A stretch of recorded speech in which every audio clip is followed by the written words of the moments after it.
What's going on, everybody? This is Daniel Harms. The best part about having a brand new segment is that every week is going to be a little bit different. And I wasn't sure what it was going to be this week, but I have a great play that I'm going to break down for you guys on a new episode every single week. Again, we're going to do the shorts, we're going to do the real film reviews, but this week we have Jerrick McKinnon putting people in harm's way.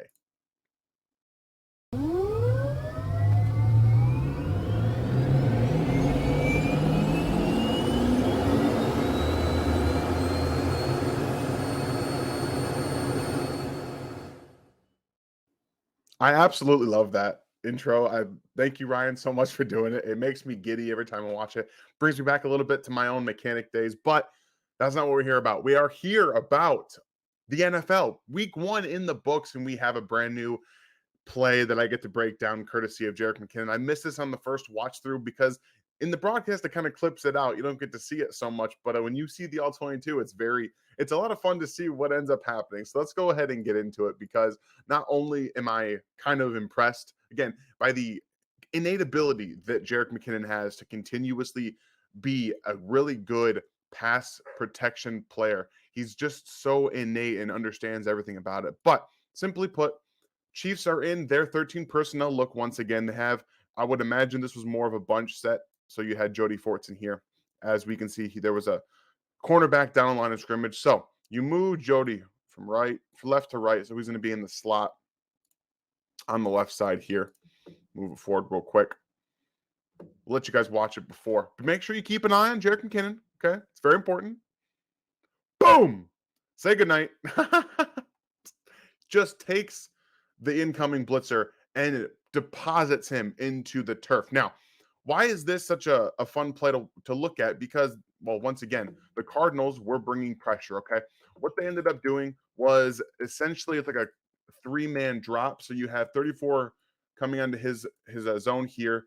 So it's like a cover 3. 25 comes into a deeper zone, and you have number 3 here coming out. So it's like a 3 across and a cover 3 type of look, but they're going to bring Isaiah Simmons and number 20 off the edge here. So they're bringing 6 total guys. Okay.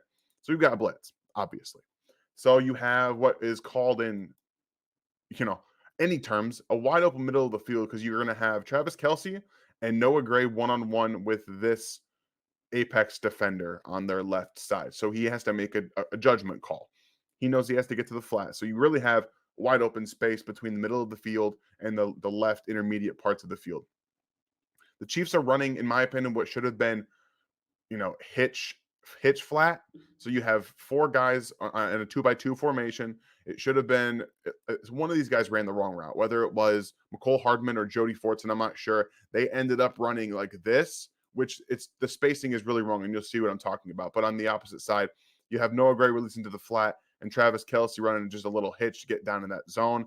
And then you have a protection here. You have, Brown here, he's going to try to chop the edge here to try to get him. Doesn't really do a very good job of it. Ends up on his back. But this is what I mean by the spacing problem that the Chiefs ended up having on this side. There was no way that even if Mahomes is looking to his right, that this would be thrown. There's just not enough space. You could really get to somebody and then you leave him a very easy ability to get to either of those players. So spacing is a little wrong. So that's why I didn't necessarily like it both being out route.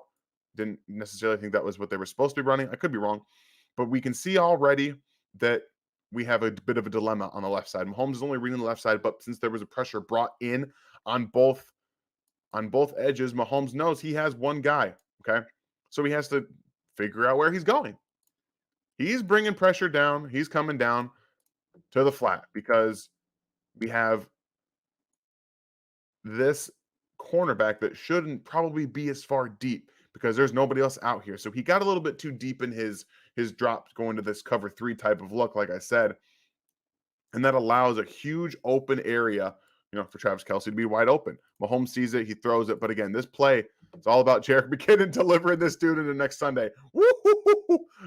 I love watching him absolutely take this guy on. See him, boom, say goodnight.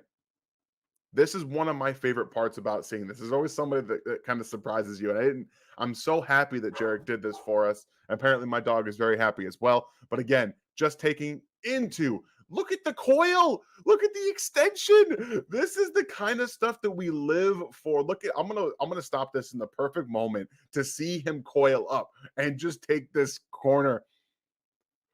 Look at this. This is absolutely perfect pass protection. He gets under, low man wins, and then explode. Good night. I gotta watch it one more time, guys. I gotta watch it one more time. It's so much fun. It's so much fun to watch him just take this dude in the next Sunday. I can't. Love it. Obviously, Mahomes is great, and he's able to do so many different things with this team. But at the end of the day, like, that play was all on Jerrick McKinnon being an absolute beast in pass protection. Putting that defender in harm's way was one of my favorite parts about that entire first drive. I mean, obviously, them going down scoring. I didn't get to see it because CBS wanted to cut away. Didn't want to cut away from the intrigue that was the Cincinnati Bengals and Pittsburgh Steelers game, which nobody wanted to watch. Nonetheless, it was a lot of fun.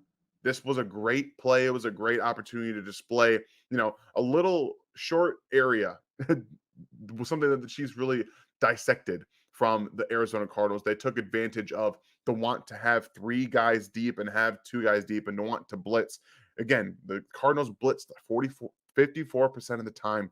Mahomes carved them up. He was able to identify where guys were going. And they put, when you blitz, and you have a quarterback like Mahomes, you're putting your defenders in a bind, especially when you're bringing 6. You're trying to get there faster than he can decipher. But when you have 2 short routes, then 1 guy there, it makes it easy for him. So again, great job on everybody all around. Great play design, great understanding that the blitz is coming. And again, great understanding, great knowledge, great technique from Jerrick McKinnon, taking that man, putting him into the ground this Sunday. And then I can't wait to see who it's going to be next Sunday. Please, if you guys enjoyed this little film review, please hit that like. It really helps us out. It takes 2 seconds. I know that it's kind of annoying. We ask you every week, but again, you're watching it anyway. Just hit the thumbs up. No big deal. Make sure you hit that sub and the bell notification. Things that you need to get everything that we do here on the RGR channel every single week, every day. All the content. Make sure you guys tune in later today for my full film review. It's going to be on the PFF film grade for Patrick Mahomes. I'm going to go through my own notes. I'm not going to get through every play. Obviously, it's not going to be that in depth, but we're going to get to some of the positives, some of the neutrals, some of the negatives, things like that. Tomorrow, Seth, we're going to have everything for you guys. Like this, tomorrow is the game day. We're going to have it all. And I can't wait to see how the Chiefs and the Chargers match up in this Thursday night game at home. I'm hoping that Kansas City is going to be rocking, as we all know it will be. Hope you guys have a great day. And I'll see you roughly, a few hours. Thanks for watching this video from the team at RGR Football. Click these videos to see more and subscribe to RGR Football.